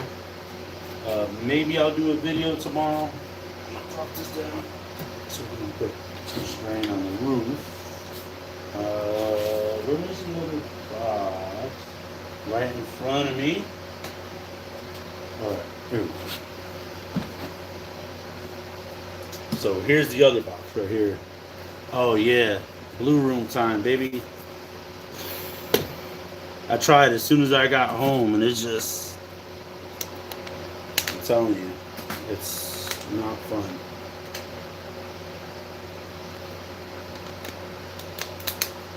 So, on my kid's Halloween motorcycle, which is coincidentally right behind you guys, let me show you guys in case you guys didn't know. So this is the Halloween motorcycle. So there is a new gearbox right there with a motor that I took off of, I don't know, somebody threw out an old Power Wheel. And what I did was I took all the good parts off of it. And part of that good Power Wheel actually went into making, or that broken Power Wheel actually went into making the tow hitch for my son's orange tow trailer. So I got that dirt bike to fix. But what I'm going to do is, I'll show you guys right now. So what I plan on doing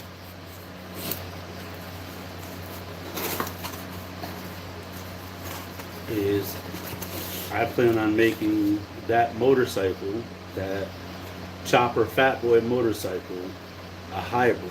So it's going to be partly Power Wheel, partly Safety First, which is the name brand of the motorcycle. That motorcycle is discontinued. They don't even make them anymore. So if I break something on it, I kind of got to do it myself. Yeah, it is a chop shop for Power Wheels. You got it. So what we have here, let me see. This is the MX500,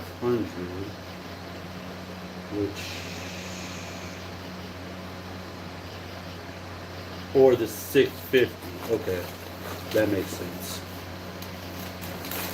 Because they're labeled.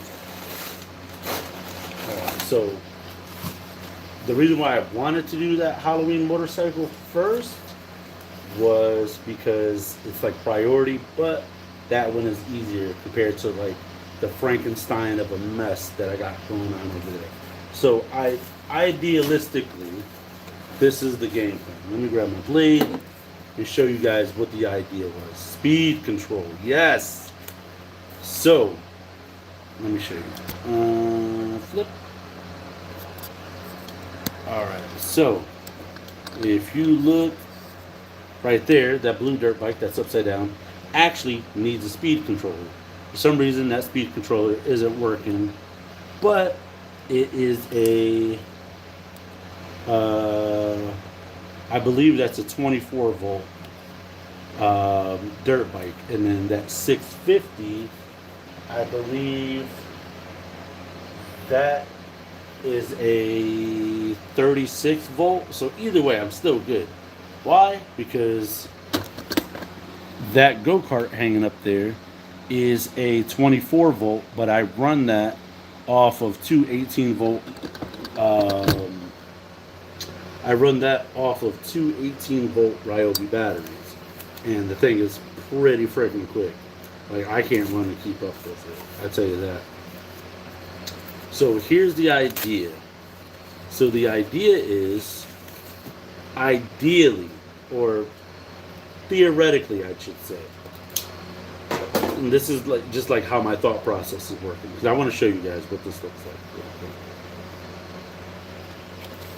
So if you look there, that is the old speed thing, whatever you want to call it,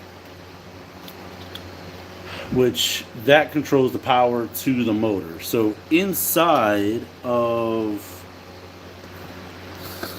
this big chrome motor, what's supposed to be the motor, all that's in there, literally all that's in there is a power switch.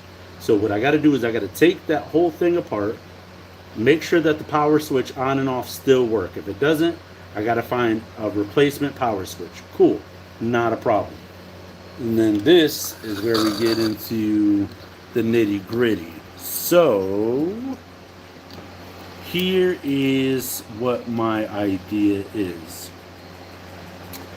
Because I have all these things around here, the idea is for me to take the throttle off of that blue dirt bike, which is the MX350, I'm assuming that this is assuming that the throttle still works.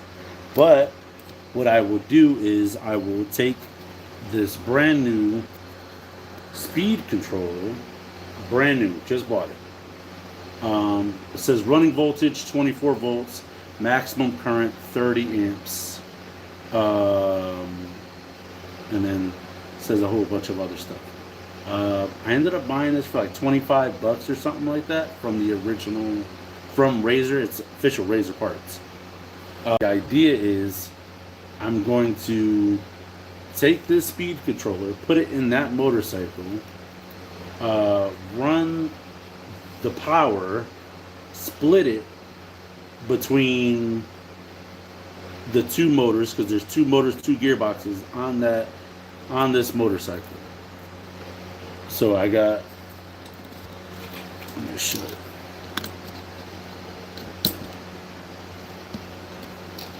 So that right there is one motor with the gearbox that goes to drive the wheel that's right there on the floor.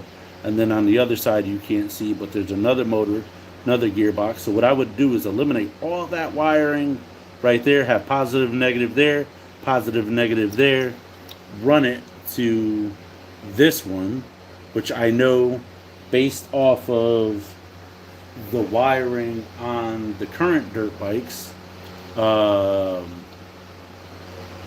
which one would be positive and which one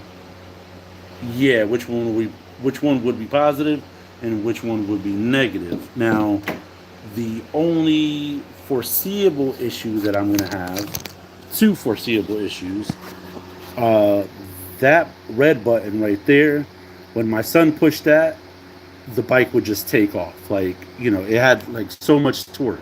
So by taking the throttle off of that and putting it on here, yes, it's going to say Razer on it, but hey, who cares, right? So the idea is I'm going to take the speed controller. Oh man, my stomach is ripping right now. Holy beans.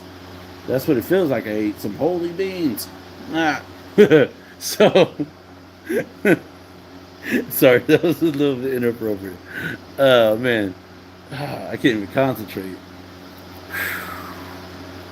So the idea is to mount this speed controller probably where that speed controller is, just for simplicity. Cool. And then run this one speed controller to power the two 12 volt. Since this is a 24 volt module, I'm going to be running on 36 to 40 volts because a fully charged Ryobi battery is about 20 volts. So between 36 to 40 volts on a 24 volt system with a variable speed, which this is what this is, but with a twist throttle. And I'll take the twist throttle off of the Razer dirt bike. So assuming that the twist throttle works, this works, it should have no problem powering two 12 volt motors. Oh, it wasn't even a fart. That was my stomach. Oh, man. So it should have no problem powering two 12 volt motors on one 24 volt speed controller with the twistable throttle. Now, the other issue that I see is that handle there is significantly fatter than where the speed twist thing goes. So I might have to Frankenstein it, Frank.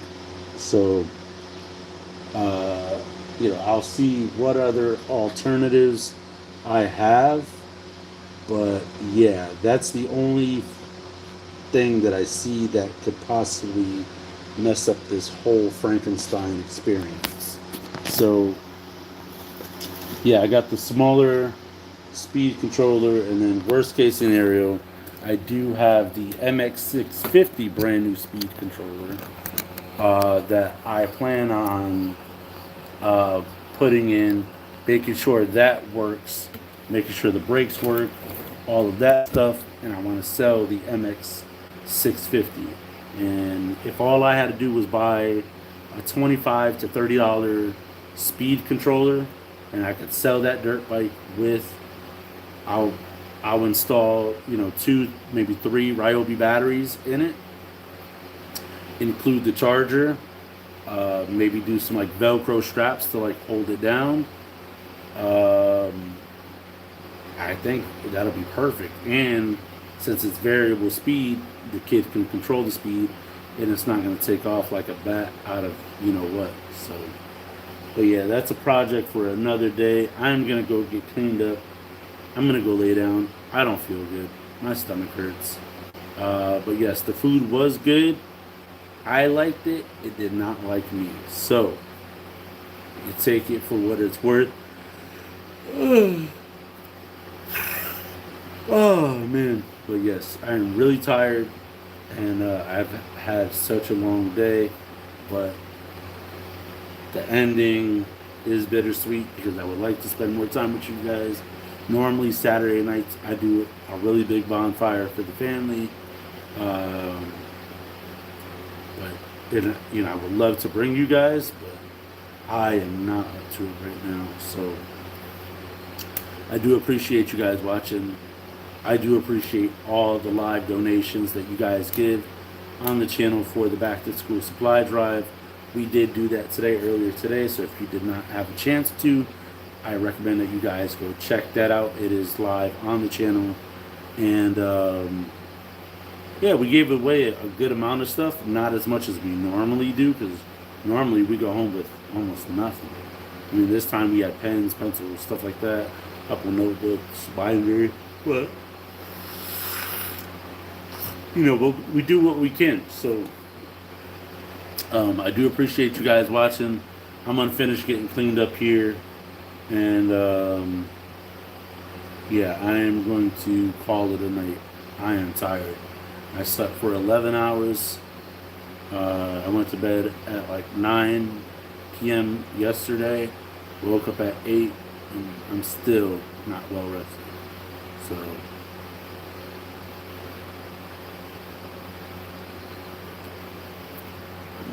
Norway.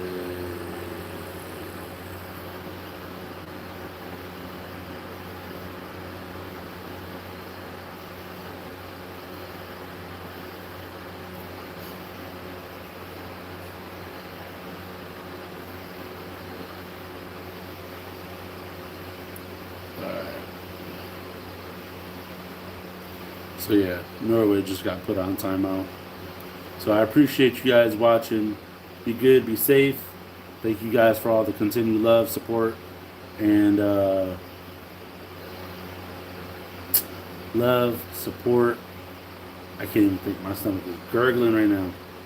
We'll just end it there. Love and support on the channel. And I appreciate you guys watching. Make sure you guys smash that like button. Stay tuned for another video. I'll try to go live again tomorrow with my kid riding the quad and stuff, and he loves riding this thing. So between either the quad or the go-kart, I don't know, I'll get him on something. So, but yeah, I appreciate you guys watching. I'll see you guys on the next video. Be good, be safe, have a good night, and have a bonfire for me. All right, later.